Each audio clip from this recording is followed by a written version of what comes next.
Good morning दोस्तों। आज मैं एक वायरिंग कंपनी का एनालिसिस करने जा रहा हूं जिसका नाम है प्रिसीजन वायर इंडिया लिमिटेड।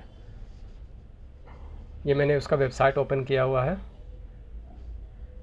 देखिए इसके प्रोडक्ट देखिए। सबसे पहले इसका क्या क्या प्रोडक्ट है।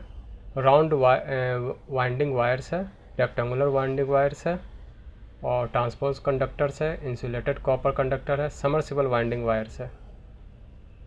ये सारे इनके कॉपर के वाइंडिंग वायर्स होते हैं। देखिए यूज कहाँ होता है, मोस्टली ये इलेक्ट्रिक मशीन्स में यूज होता है, मोटर्स में, जनरेटर में, ट्रांसफार्मर्स में, हाउस होल्ड अप्लायंसेस में, ऑटो इलेक्ट्रिक रेफ्रिजरेटर में, electric hand tools, fan, switch gear, coils, relay, mainly low voltage application, ये सारे हमारे घरों में होते हैं। रेक्टेंगल वायर में देखिए क्या क्या यूज होता है। कॉपर वायर यूज होता है low medium voltage electric machine में यूज होता है, जैसे मोटर है, जनरेटर है, ट्रांसफार्मर है। कंटिन्यूस ट्रांसपोज्ड कंडक्टर देखिए used in large power transformer, furnace transformer, traction locomotive transformer. The current production range of CTC is between 5 to 72 strands. Paper insulated copper conductor देखिए। Winding wires in variety of high voltage application. अभी तक हम देख रहे थे low voltage applications में use हो रहे थे, इसमें हाई वोल्टेज एप्लीकेशन में यूज होते हैं। ट्रांसफार्मर, ड्राई टाइप, इन सब में यूज होते हैं। फैक्ट्स एंड नंबर देखिए। 48,000 मिलियन टन पर ईयर का प्रोडक्शन कैपेसिटी और इन्होंने इंक्रीज कर दिया है 59,000 मिलियन टन पर ईयर का। 25 कंट्री में इनका ग्लोबल प्रेजेंस, ये बहुत अच्छी बात है। 4 मैन्युफैक्चरिंग इनकी यूनिट है।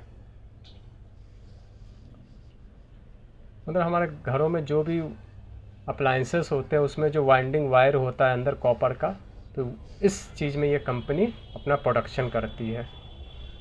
इनकी स्टोरी देखिए। Winding wires are essential to modern living.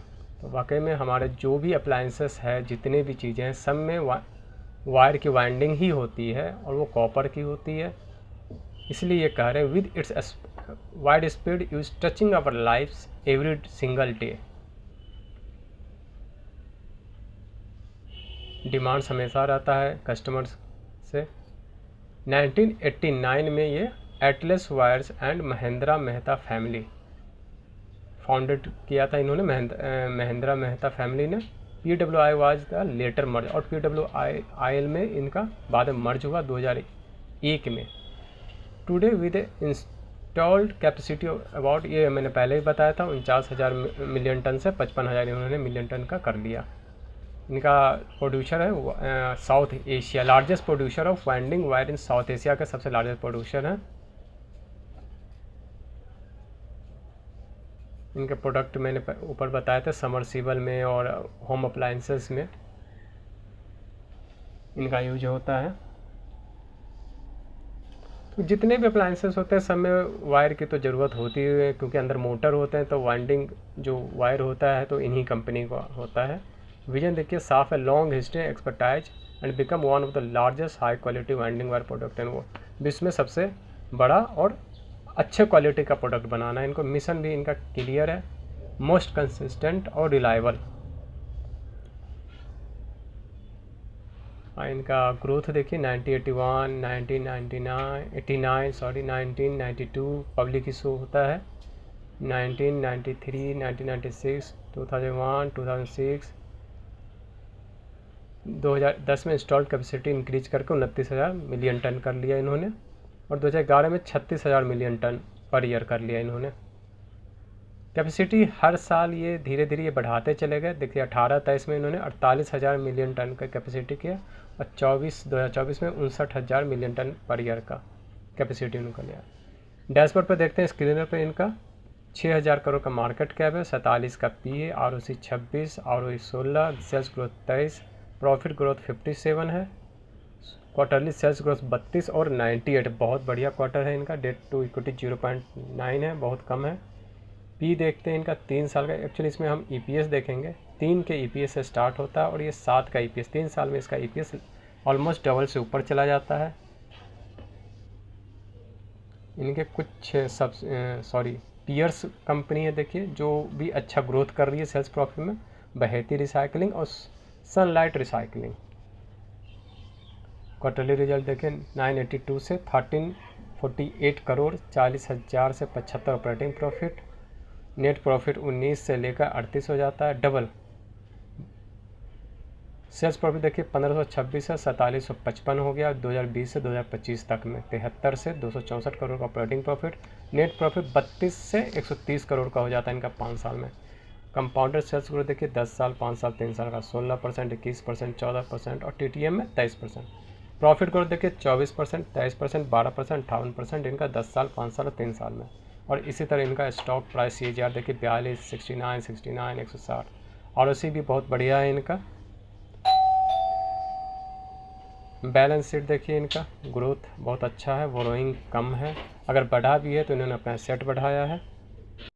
Fix asset देखिए इनका फिक्स एसेट भी बढ़ा, अगर बोरोइंग बढ़ रहा है तो वो उसको एसेट खरीदने में यूज करे, अपना रॉ मटेरियल, फैक्ट्री, ज़मीन, इन सब में यूज कर रहे हैं वो।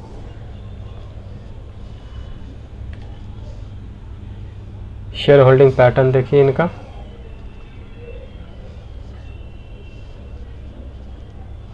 ROC भी बढ़ रहा है। शेयर होल्डिंग पैटर्न देखिए इनका 57 पर, stable share holding pattern. DI का थोड़ा कम है, FI का भी कम है, पब्लिक का ज़्यादा, लेकिन मोस्टली बड़े इन्वेस्टर हैं।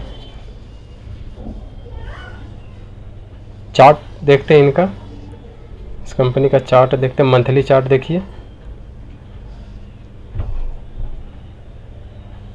तो चार्ट आपको दिख रहा होगा कि ये ऊपर की तरफ ही जा रहा है।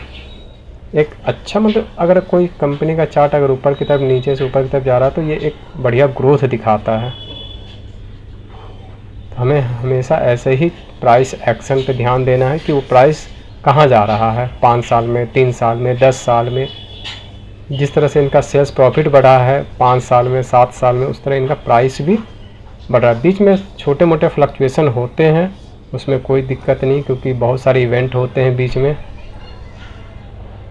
ये वीकली चार्ट देखिए, फाइबर्स किस तरह से अप ट्रेंड की तरफ बढ़ रहा है धीरे धीरे, और एक छोटे छोटे कंसोलिडेशन के बाद ये ब्रेकआउट कर रहा है। ये अच्छा चीज़ है, अगर हम कभी भी इसमें एंट्री करना होता है तो एक कंसोलिडेशन के ब्रेकआउट के बाद ही हम धीरे धीरे अपना पोजीशन इसमें हम बढ़ा सकते हैं। तो ये हो गया हमारा प्रिसीजन वायर्स लिमिटेड का चार्ट।